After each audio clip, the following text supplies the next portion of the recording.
Salawat dan salam semoga tercurah limpahkan kepada junjungan kita Nabi besar Muhammad sallallahu alaihi wasallam.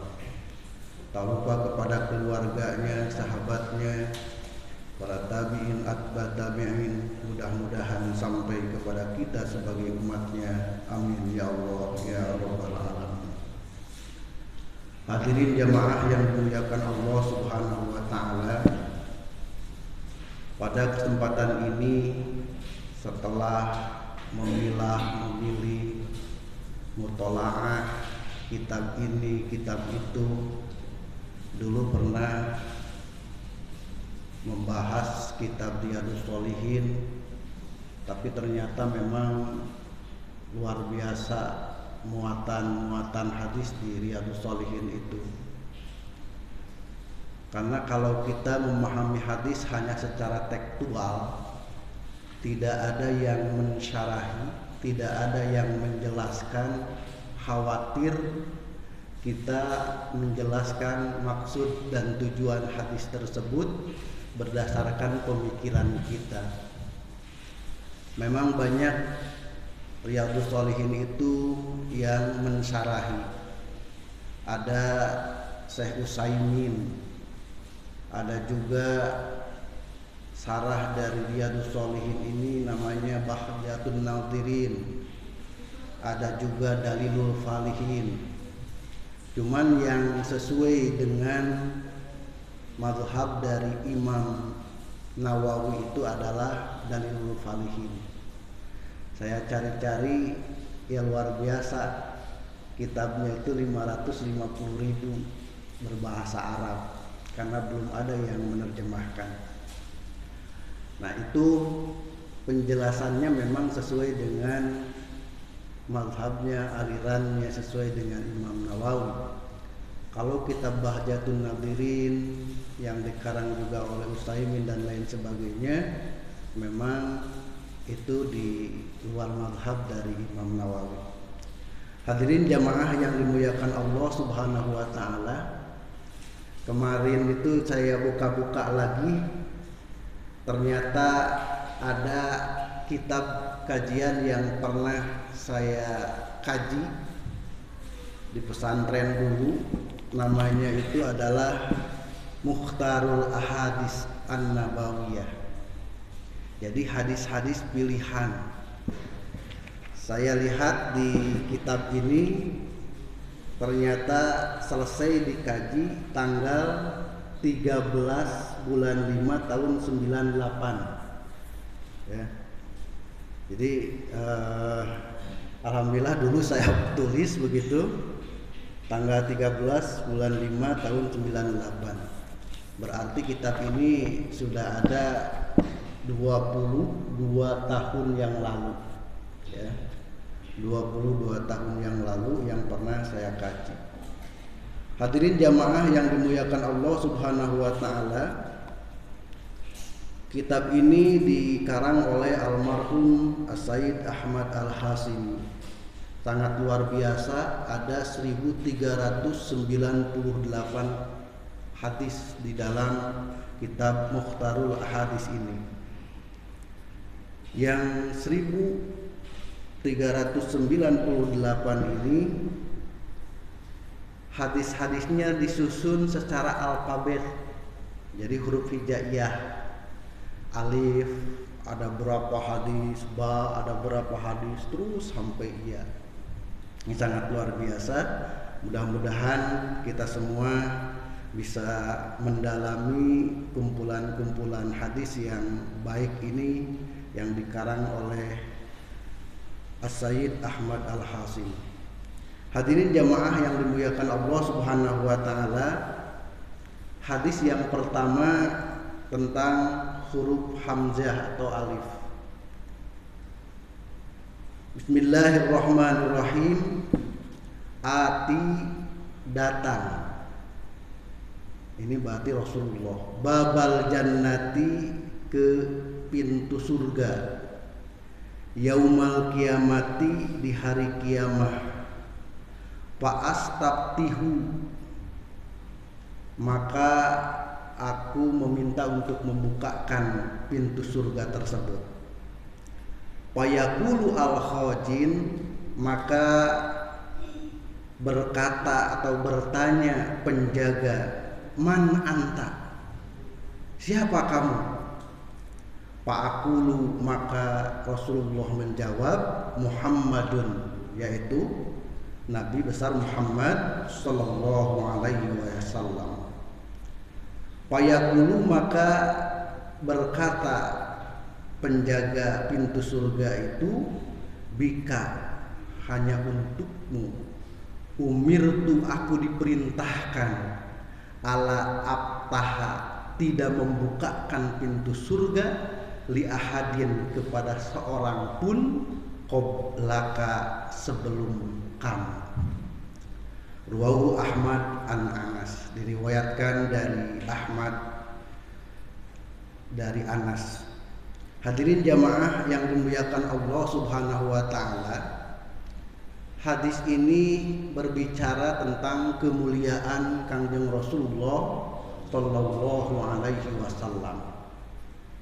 Dulu di tahun 90-an ada berita di TVRI itu namanya Dunia Dalam Berita.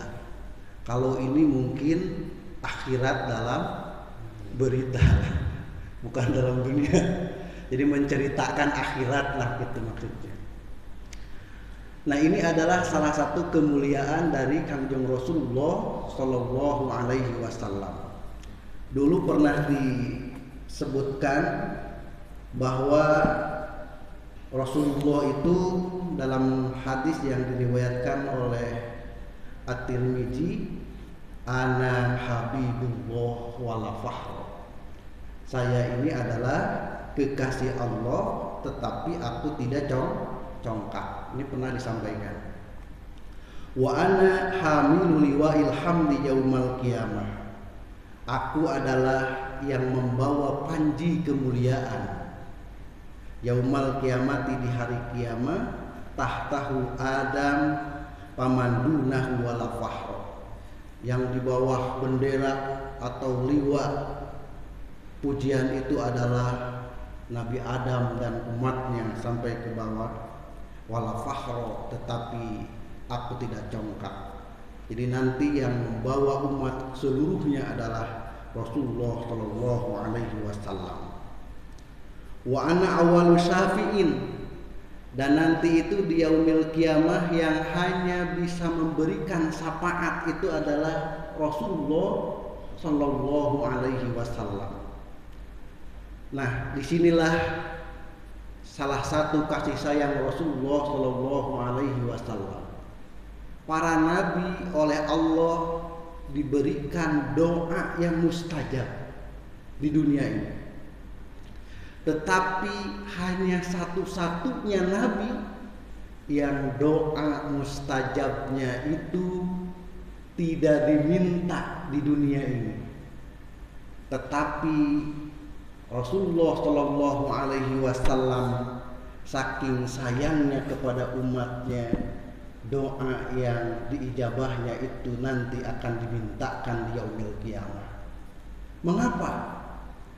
Karena ketika yauma yunfahu fis-suri fatatuna afwaja, ketika sangkakala ditiupkan yang pertama, dunia ini goncang, ya.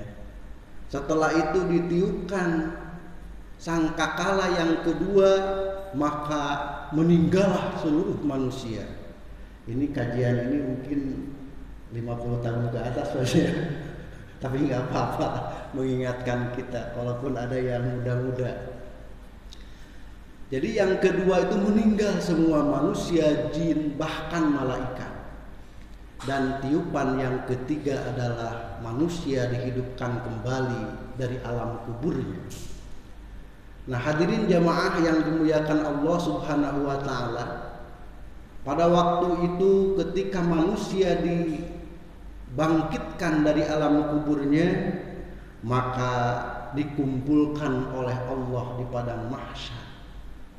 Ada hadis yang diriwayatkan oleh Bukhari an Anas radhiyallahu an qala Rasulullah sallallahu sallallahu alaihi wasallam, yajma'ullahun nasa, Allah mengumpulkan seluruh umat manusia yaumal kiamati, di hari kiamat.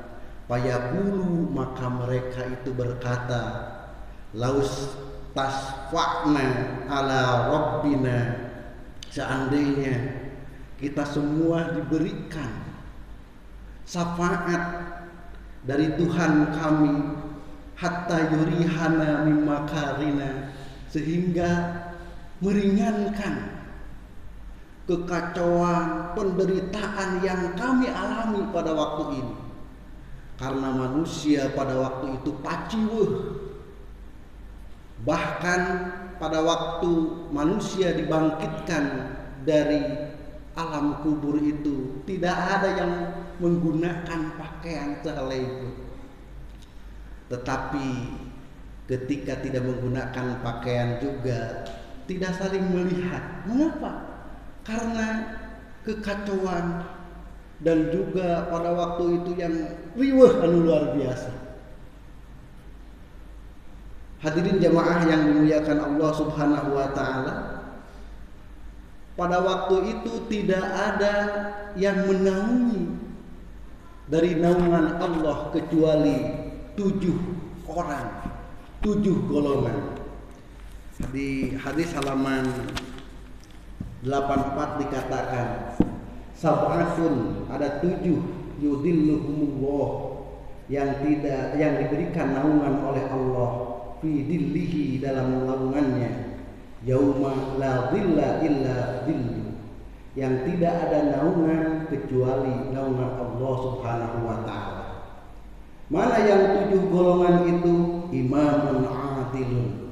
Yang pertama adalah imam yang adil. Inilah hadirin jamaah yang dimuliakan Allah Subhanahu wa taala. Semua kita itu adalah imam, pemimpin. Kita sebagai laki-laki di keluarga adalah pemimpin keluarga itu. Maka kita harus adil. Kita di masyarakat ada yang menjadi RT, itu juga imam. Kita harus adil. Terus meningkat lagi jadi RW, juga harus adil karena sebagai seorang pemimpin. Meningkat lagi jadi lurah, juga harus adil kalau mau naungan dari naungan Allah Subhanahu wa taala. Karena pada waktu itu sangat luar biasa manusia mengalami hal yang sangat mengerikan. Mengapa? Matahari hanya 1 mil dengan 7 mataharinya. Bahkan dikatakan ada juga sampai orang-orang pada waktu itu tenggelam dalam lautan keringat dan lain sebagainya, sangat luar biasa. Hadirin jamaah yang dimuliakan Allah Subhanahu wa taala, tapi 7 golongan ini yang diberikan naungan oleh Allah pada waktu itu adalah imam yang adil. Jadi bupati, jadilah bupati yang adil. Jadi gubernur, jadilah gubernur yang adil. Jadi presiden, jadilah presiden yang adil. Apabila imam yang adil ini di dunia dilakukan dengan sebenar-benarnya, dengan seadil-adilnya, maka insya Allah akan mendapatkan naungan dari Allah Subhanahu wa ta'ala. Hadirin jamaah yang dimuliakan Allah Subhanahu wa ta'ala, golongan yang kedua yang mendapatkan naungan dari Allah adalah wasyabun, dan pemuda. Nah ini irma ya, para remaja, nasa'a fi ibadatillah, seorang pemuda yang hidupnya atau dewasanya itu tetap dalam beribadah kepada Allah Subhanahu wa taala. Jadi ini nanti yang akan mendapatkan perlindungan dari Allah Subhanahu wa taala ketika manusia mendapatkan penderitaan nanti ketika dikumpulkan di padang mahsyar. Jadi pemuda yang hari ini ngaji, pemuda yang hari ini berjamaah, pemuda yang hari ini terus melakukan kebaikan-kebaikan, beribadah kepada Allah, dialah yang nanti akan mendapatkan naungan dari Allah Subhanahu wa ta'ala. Yang ketiga, warajulun, dan laki-laki qalbuhu, hatinya mu'allaqun, cumantel, terkait, atau apa mu'allaqun itu, hatinya itu terpaut bil masjidi, kepada masjid. Jadi hatinya itu ingin terus berada di dalam masjid. Jadi dia itu selalu ingin berjamaah, selalu ingin beriktikaf di dalam masjid. Idza kharaja minhu, apabila keluar dari masjid, hatta ya'uda, sehingga ingin balik lagi ke masjid, ingin balik lagi ke masjid. Nah, inilah keutamaan sholat berjamaah, keutamaan kita berada di dalam masjid, keutamaan kita ngaji di masjid. Ini akan menjadikan naungan kita nanti di yaumil qiyamah. Mudah-mudahan kajian kita hari Minggu ini menjadi salah satu laki-laki yang hati kita mu'allaqatun bil masjid, terpaut di dalam masjid, sehingga kita menyukai masjid dan terus kita melakukan aktivitas ibadah di dalam masjid, yaitu salah satunya sholat berjamaah. Hadirin jamaah yang dimuliakan Allah Subhanahu wa ta'ala. Jadi yang pertama apa katanya? Imam yang adil. Yang kedua, pemuda yang hidupnya sampai dewasa ada dalam ibadah kepada Allah. Yang ketiga, yang hatinya selalu terpaut kepada masjid. Yang selanjutnya, warajulani tahaban fillah, dua laki-laki yang saling mencintai itu fillah, karena Allah.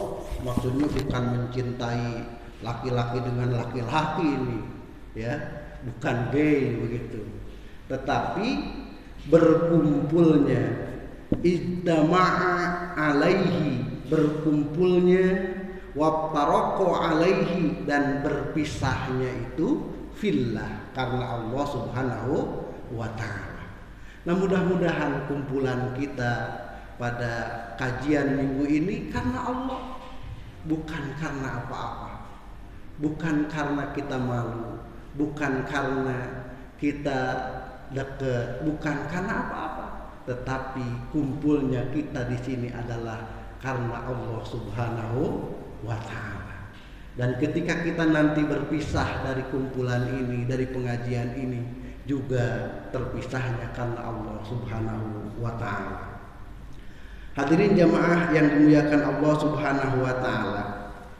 Yang selanjutnya yang nanti akan mendapatkan naungan dari Allah Subhanahu wa ta'ala, wa rajulun dzakarallaha fi hilwatin, dan laki-laki yang selalu berzikir kepada Allah fi hilwatin, dalam keadaan sepi. Papadat ainaha, sehingga banjir matanya, atau selalu keluar air matanya. Jadi selalu laki-laki yang selalu berzikir kepada Allah sehingga mengeluarkan air mata. Inilah manusia atau laki-laki inilah yang nanti akan mendapatkan naungan dari Allah Subhanahu wa ta'ala. Yang selanjutnya, warajulun da'athum ra'atun, laki-laki yang da'at, diajak, imra'atun, oleh seorang perempuan untuk melakukan zina.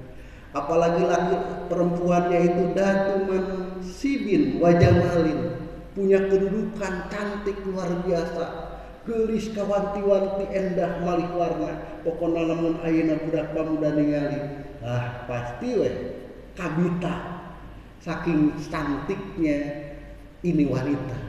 Tetapi bagi seorang laki-laki yang ketika diajak oleh seorang perempuan melaksanakan zina, faqala inni akhafullahu rabbul alamin, aku tidak mau karena aku takut kepada Allah Subhanahu wa ta'ala.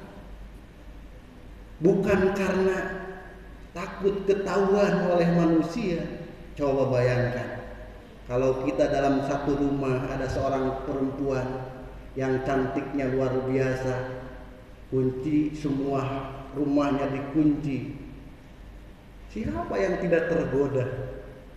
Tetapi bagi seorang laki-laki yang pada waktu itu digoda oleh seorang perempuan yang cantik, tetapi mengatakan, ini sesungguhnya aku akhafullah, aku takut kepada Allah Subhanahu wa ta'ala. Salah satunya adalah Nabi Yusuf alaihi salam. Bahkan ada di dongeng atau cerita atau dakwah dari Ahmad itu, jadi seorang tukang bakul katanya diajak oleh seorang perempuan di dalam sebuah kamar, mungkin kalau sekarang hotel. Akhirnya tukang bakul itu tidak mau menerima dan loncatlah dari sebuah kamar tersebut yang tinggi. Tetapi Allah menjaga seorang laki-laki ini. Hadirin jamaah yang dimuliakan Allah Subhanahu wa ta'ala, apabila ada seorang laki-laki yang ketika digoda supaya berzinah dengan seorang perempuan dan dia mengatakan, ini akhafullah, aku takut kepada Allah, dan tidak menerima tawaran ini, maka Allah akan memberikan naungan kepadanya. Hadirin jamaah yang dimuliakan Allah Subhanahu wa ta'ala, yang ke-7, wa rajulun tasaddaqa bi shadaqatin, seorang laki-laki yang bersedekah, yang sedekahnya itu hatta la ta'lama simaluhu ma tunfiqu yamin, sehingga tidak mengetahui tangan kirinya. Artinya bersedekah dengan ikhlas, bukan berarti kalau bersedekah begini ya, jadi tangan kiri tidak boleh melihat, udah aja sedekahnya begini, kalau bawa beras yang banyak bagaimana, pasti dipanggul kan gitu. Jadi ini adalah orang yang sedekah dengan ikhlas karena Allah Subhanahu wa ta'ala, sehingga tangan kirinya tidak melihat tangan kanannya melakukan sedekah. Inilah 7 golongan yang nanti akan diberikan naungan oleh Allah Subhanahu wa ta'ala. Masuk 7 kriteria ini kita? Masuk atau tidak ini? Mudah-mudahan kita berusaha ya, berusaha sebaik mungkin.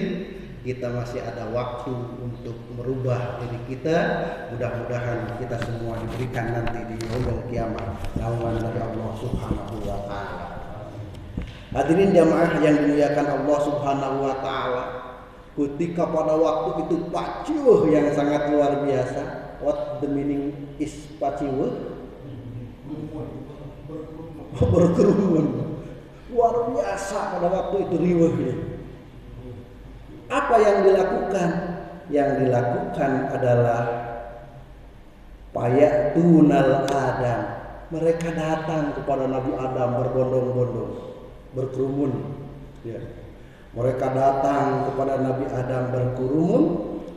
Payaqulu, maka mereka berkata, Antal ladzi khalaqallah, wahai Adam, engkau diciptakan oleh Allah, biadihi, dengan tangan Allah, wa nafakha fika, dan juga meniupkan kepada kamu min ruhihi, dari ruh Allah, wa amara al malaikata, dan juga diperintahkan malaikat, pasajadu, untuk sujud laka kepadamu, paspak lana ya Adam, tolong mintakan syafaat untuk kami, kata orang-orang tersebut, inda rabbina, kepada Tuhan kami semua. Tapi apa kata Nabi Adam? Fayaqulu, berkata Nabi Adam, lastu hunaka, hari ini saya tidak bisa meringankan penderitaan kamu. Nabi Adam tidak bisa memberikan syafaat. Wa yadhkuru khati'atahu, lalu Nabi Adam menceritakan kesalahannya, ya, menceritakan kesalahannya. Dalam hadis lain dikatakan bahwa Nabi Adam menceritakan Allah melarang saya untuk mendekati buat khaldi, tetapi aku malah memakannya. Dari situ beliau malu minta syafaat kepada Allah Subhanahu wa taala. Akhirnya Nabi Adam itu menyuruh wa yaqulu Nuhan. Coba silakan ke Nabi Nuh. Pada waktu itu semua manusia berbondong-bondong kepada siapa? Menuju kepada Nabi Nuh. Kata Nabi Nuh juga sama. Lastu hunakum, hari ini kami atau saya, kata Nabi Nuh, tidak bisa memberikan syafaat, tidak bisa meringankan penderitaan Anda sekalian. Dan dia mengatakan wa yadhkuru, dan dia menyebutkan kesalahannya, karena aku pada waktu itu mempunyai doa yang mustajab, dan aku berdoa agar umatku karena kedoliman, kedurhakaan. Coba bayangkan 950 tahun berdakwah, mengajar, hanya sebagian kecil saja yang beriman kepada Nabi Nuh. Pada waktu itu kata Nabi Nuh, saya berdoa agar umat ini dihancurkan. Maka datanglah air bah yang menenggelamkan seluruh dunia ini. Jadi doa mustajabnya itu sudah digunakan. Mungkin Pak Mul ini juga sudah menggunakan doa mustajabnya. Kalau Pak ini belum. Hadirin jamaah yang dimuliakan Allah Subhanahu wa taala.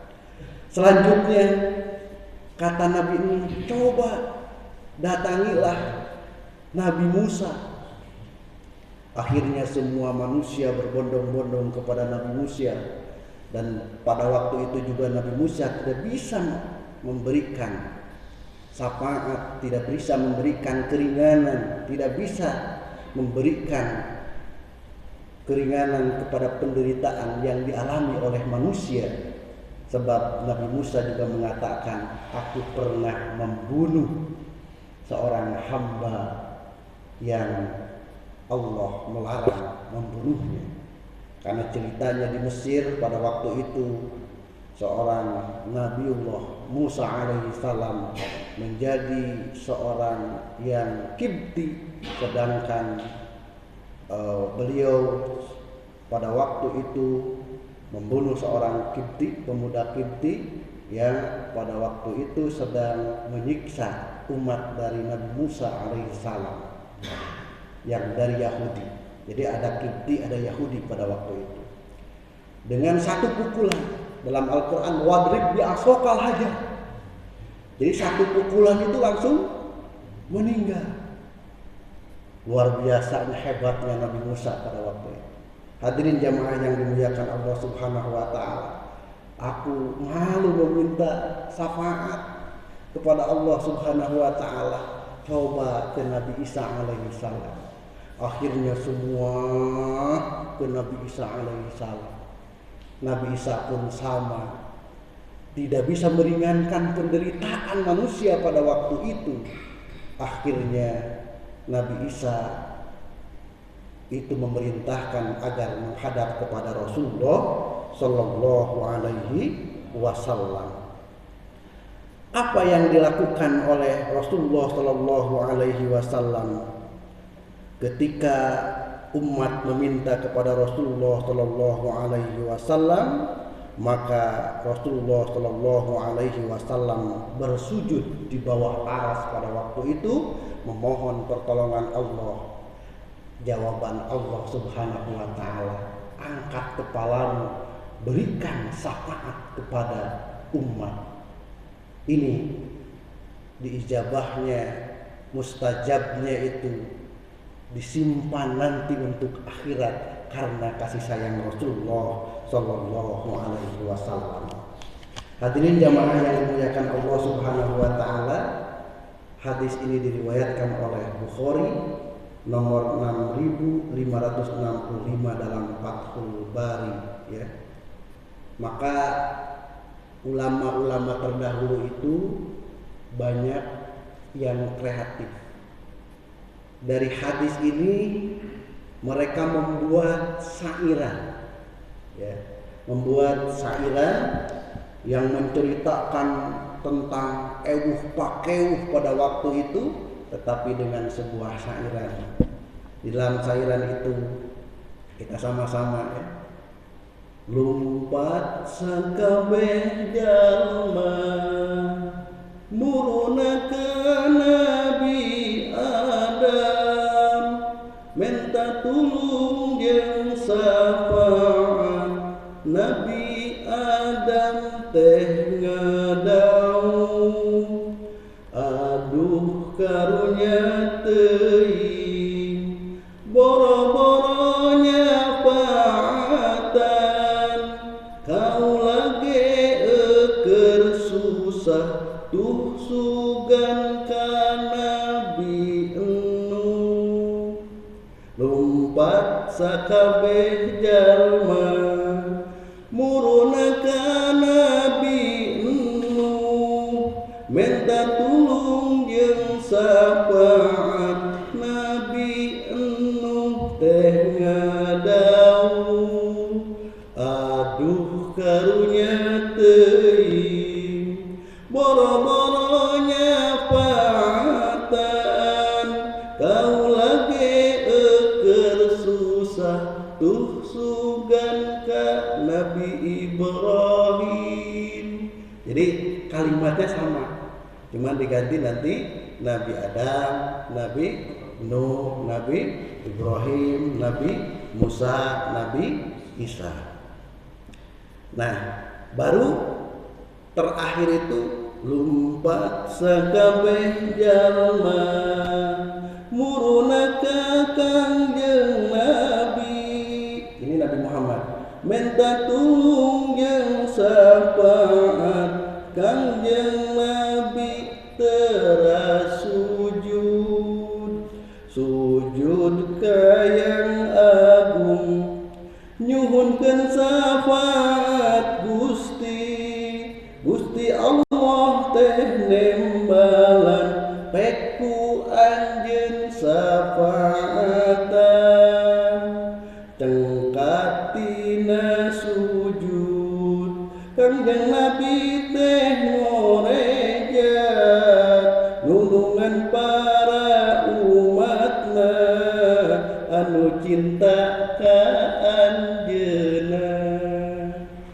Rasulullah Shallallahu Alaihi Wasallam ini sangat luar biasa, memberikan syafaat kepada umatnya yang mencintai Rasulullah Shallallahu Alaihi Wasallam.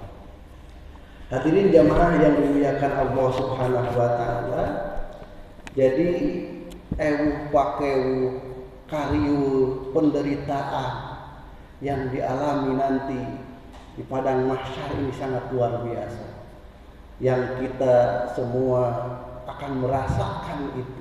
Yakin, hakul yakin, ini akan dialami oleh kita semua. Maka salah satu yang menjadi di kita ini kuat adalah mari kita sama-sama beramal dengan amalan yang soleh. Insya Allah amalan-amalan yang kita amalkan yang baik ini nanti dalam 7 kriteria golongan yang telah Rasulullah Shallallahu Alaihi Wasallam sampaikan tadi, insya Allah pakewuh itu tidak akan dialami oleh 7 golongan. Hadirin jamaah yang dimuliakan Allah Subhanahu Wa Taala, dan nanti orang yang pertama mengetuk pintu surga adalah Rasulullah Shallallahu Alaihi Wasallam, sebagaimana hadis ini bahwa Rasulullah langsung menuju pintu surga mengetuk, dan juga ditanya siapa ini, maka jawaban dari Rasulullah, aku adalah Muhammad, dan malaikat penjaga itu mengatakan, bika umirtu ala abtahali ahadin qablaka, aku diperintahkan oleh Allah tidak membukakan pintu surga hanya untuk Yang pertamanya adalah Rasulullah Shallallahu Alaihi Wasallam. Jadi sangat luar biasa kita sebagai umat Rasulullah Shallallahu Alaihi Wasallam yang dikatakan akramul awwalina wal akhirin, umat yang mulia dari golongan terdahulu dan yang terbelakang. Jadi kita hidup ini sebagai nabi yang terakhir, sebagai nabi yang menjadi penutup khatamin nabiyyin, tetapi nanti masuk surganya lebih awal ketimbang umat Nabi Adam alaihi salam.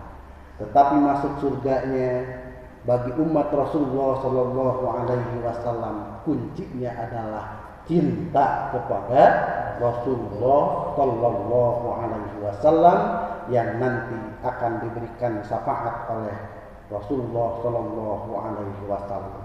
Hadirin jamaah yang dimuliakan Allah Subhanahu Wa Taala, mudah-mudahan kajian kita hari ini menjadi motivasi bagi kita untuk terus meningkatkan ibadah kita kepada Allah Subhanahu Wa Taala, sehingga kita nanti dibebaskan dari ewuk pakeu ketika nanti dikumpulkan di padang mahsyar.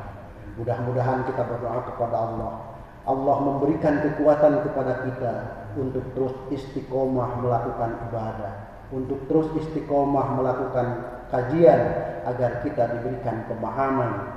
Terus kita watawasau bil haqqi watawasau bis sabri, kita saling mengingatkan dalam hak, kita saling mengingatkan juga dalam kesabaran, dan yakin bahwa setiap kajian ini terus mengingatkan kita berbuat amal baik kepada Allah Subhanahu wa Ta'ala.